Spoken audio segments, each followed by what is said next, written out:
Vlissingen moet harder lobbyen voor marinierskazerne. Het is dinsdag 14 januari. Dit is Zeeland Nu.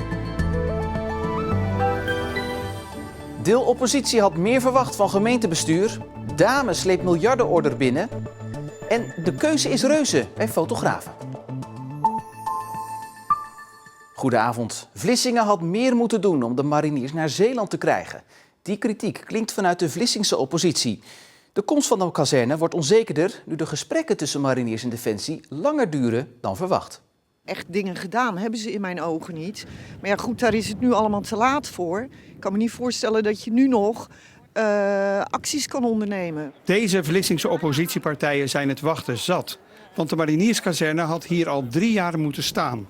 Het gemeentebestuur van Vlissingen had volgens hen beter zijn best moeten doen om de mariniers naar Zeeland te halen. De eerste fout is dat men dat alleen wilde doen als Vlissingen en niet als regio. En de tweede fout is dat er veel te laat gewerkt is aan draagvlak bij de mariniers zelf.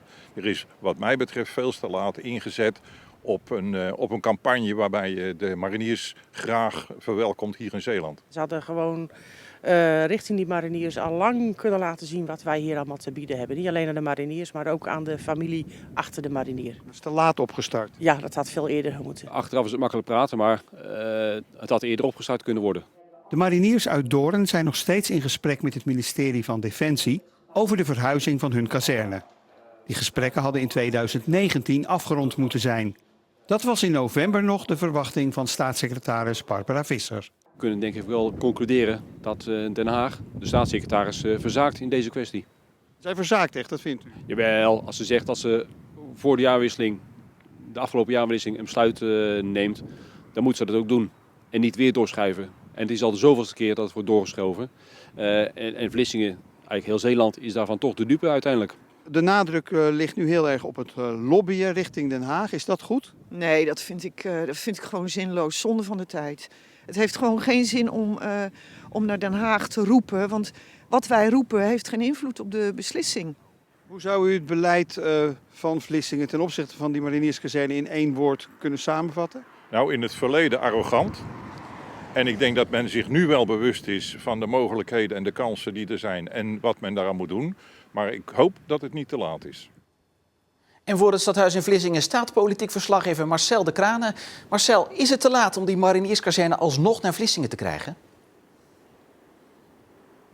Nou, de tijd begint wel te dringen, want er wordt steeds openlijker gesproken over andere locaties dan Vlissingen voor de marinierskazerne. En dat zijn dan locaties in Midden-Nederland, dus in de buurt van Doorn, zodat de mariniers niet zouden hoeven te verhuizen. Want dat is hun grootste bezwaar, hè, dat ze naar Zeeland zouden moeten verhuizen. Wij in Zeeland hebben natuurlijk wel de handtekening onder het besluit uit 2012. Maar ja, 2012 is al wel 8 jaar geleden. Ja, nu klaagt een deel van de oppositie, maar wat vinden de andere partijen in de gemeenteraad hier eigenlijk van? Nou, wat je zag waren 4 oppositiepartijen. Er zijn er in totaal 8. De andere 4 die zijn het wel eens met het gemeentebestuur. De coalitiepartijen uiteraard ook.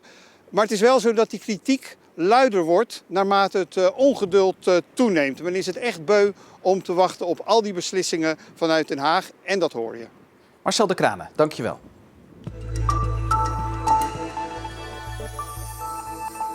Dame Shipyards heeft een miljardenorder van de Duitse marine binnengesleept. Voor ruim 5 miljard euro mag de scheepsbouwer 4 fregatten gaan bouwen. Hoewel 70% van de bouw in Duitsland zal plaatsvinden, plukt de werf in Vlissingen er ook de vruchten van, omdat de Zeeuwse werf veel expertise in huis heeft als het gaat om de bouw van marineschepen. De order is overigens nog niet helemaal zeker, omdat de aanbesteding ook nog getoetst moet worden door een rechter en de Duitse regering. Het duurt nog wel even voordat Capelle een nieuwe vaste burgemeester heeft. De gemeenteraad heeft met commissaris van de Koning, Han Polman, afgesproken dat er pas in 2021 een nieuwe 3e sollicitatieprocedure wordt gestart. Als voorwaarde hebben de partijen wel met elkaar afgesproken dat er deze raadsperiode nog, die tot 2022 loopt, een opvolger moet komen voor de 2 jaar geleden vertrokken burgemeester Anton Stapelkamp. En tientallen vissen werden vandaag langs de meetlat gelegd in Arnhem-Muiden. Het doel is om op deze manier een beter beeld te krijgen van de aanwezige vis in het oude gat. Er kwamen namelijk meldingen binnen dat er weinig vis zou zitten. Maar het valt de Hengelsportvereniging Middelburg nog best mee. Maar over het algemeen valt het mij niet tegen wat hier aan vis zit. Het is een gezond bestand in elk geval. Karpers, palingen en snoekbaarzen, ze komen allemaal boven water. En de vissers uit het dorp zijn onder de indruk. Vooral de snoekbaars valt op. Er zit een heel mooi snoekbaarsbestand op nu, zie ik. Dus dat is een reden te meer om een keer te gaan vissen op de snoekbaars. Bij elkaar zijn er 9 vissoorten geteld. En na het onderzoek werden alle vissen gewoon weer in het water gegooid.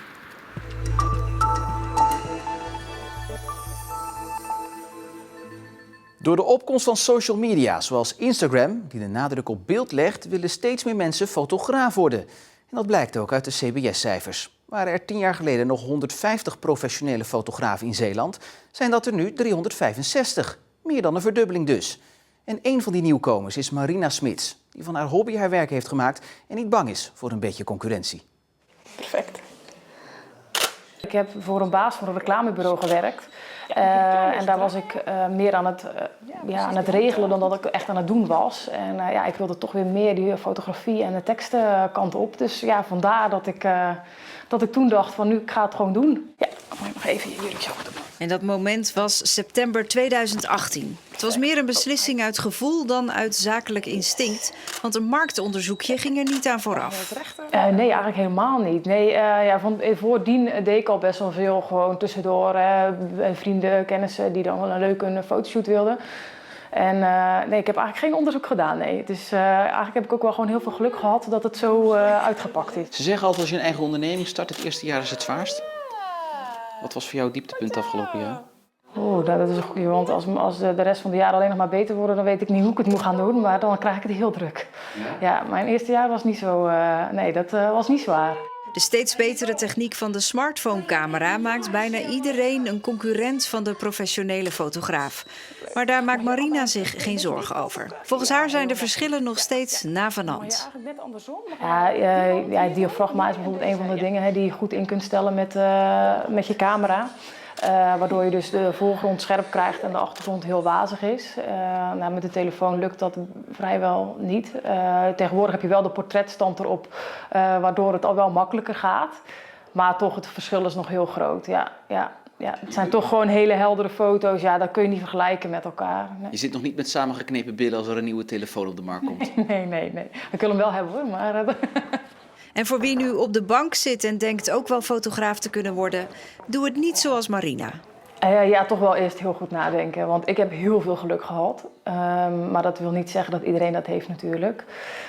Want je hoort wel gewoon van anderen dat het ook wel gewoon moeilijk is. En je kunt niet zomaar ineens van de een op de andere dag fotograaf worden zonder er een extra baan bij te hebben. Dan is het echt wel aanpoten, zeg maar. En eigenlijk zeg je tegen je toekomstige concurrenten, doe het vooral niet. Blijf vooral lekker hobbyen. Ja, dat blijft voor mij ook nog leuk, hè?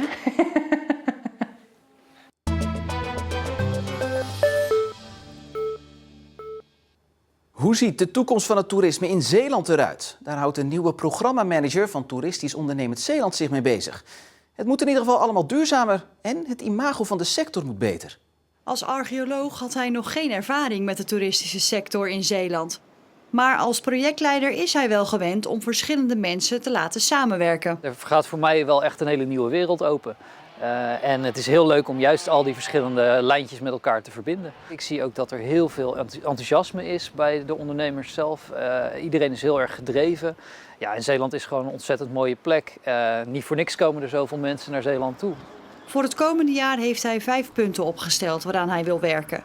Het tekort op de arbeidsmarkt, de omgevingsvisie die gaat over waar wel en niet gebouwd mag worden, verduurzamen, het imago van de sector en het verbinden van ondernemers. Je hebt kleine ondernemers die vaak in hun eentje misschien niet direct zien waar de mogelijkheden liggen. En ik denk dat juist in het verbinden van die verschillende ondernemers aan elkaar, dat daar heel veel te winnen valt. En bij mij in de studio economieverslaggever Esme Beg. Esme, in welke situaties kunnen die kleine ondernemers beter gaan samenwerken?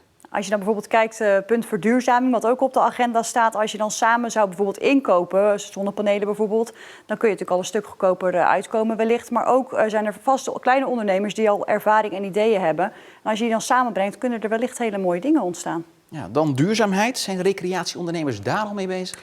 Ja, nou als je kijkt dus naar die zonnepanelen, isolatie, de kleine stappen in de duurzaamheid, maar die zeker niet onbelangrijk zijn, dan zijn ze daar zeker mee bezig. Dan kun je er zeker tientallen noemen. Kijk je naar de grotere projecten, zoals circulair bouwen, nou, dan bouw je dus iets waarmee je rekening houdt dat je het in de toekomst die materialen waar je mee bouwt kunt hergebruiken. Nou, dan zijn het er een stuk of 10 in Zeeland. Gebeurt ook vaak al met een subsidie, want het is wel wat prijziger. Ja, en een van die ondernemers, daar ben ik langs geweest, en dat is in Oostkapelle. Hier bij camping Ons Buiten bouwen ze een nieuw zwembad met sauna. De eigenaar van de camping wilde het gebouw per se circulair bouwen. Dat is iets zo bouwen dat je in de toekomst alle materialen opnieuw kunt gebruiken en bijna niets naar de stort hoeft. Circulair bouwen is niet alleen hergebruik. Dit is gewoon nieuw hout, maar dat is, komt afkomstig uit duurzame bossen. En ja, het wordt allemaal in elkaar geschroefd, niet verlijmd. En dat is ook circulair. Maar we gebruiken ook hergebruikte materialen uit andere projecten. Uit de haven van Veren. En dit is van een oude meerpaal. Die gaan we nu in leuke delen zagen. En hier aanbrengen, hierboven, aan deze wand. Kopolse voelt een grote verantwoordelijkheid als ondernemer om de boel beter achter te laten dan hij het gevonden heeft. Als je ziet dat de fossiele brandstoffen eindig zijn en je ziet ook dat de opwarming van de aarde nu gaande is, dan kunnen we daar niet van weglopen. En dan dien je zelf ook bij jezelf te beginnen en verantwoording te nemen.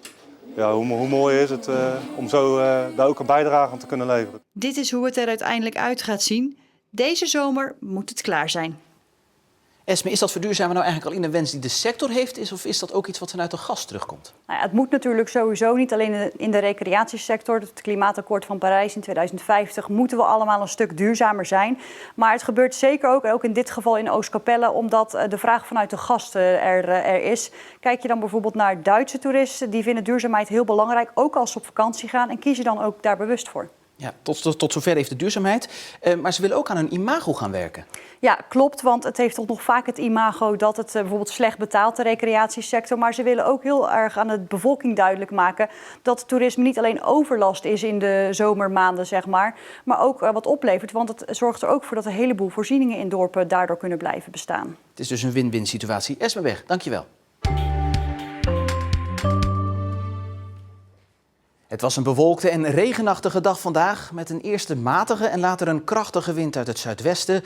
En die wind neemt vanavond nog even toe. En vanwege die harde wind is code geel van kracht, omdat er windstoten voor kunnen komen van 75 km per uur. Morgen wordt het iets beter, de wind gaat liggen en er is af en toe kans op een buitje. En in het programma Jask zien we straks dat door de klimaatverandering allerlei nieuwe beestjes deze kant op komen. Kijk, zie je deze spin? Dat is een wespspin. En dat is een beest wat de afgelopen 20 jaar ook heel Nederland veroverd heeft. Okay. Zit nu al op Schiermonnikoog zelfs. En eigenlijk een beest wat uit Zuid-Europa komt. Ja, dan maar hopen dat hij niet wegwaait. Tot zover Zeeland Nu voor vandaag. Straks uiteraard nog het uitgebreidere weerbericht. En voor nu nog een fijne avond.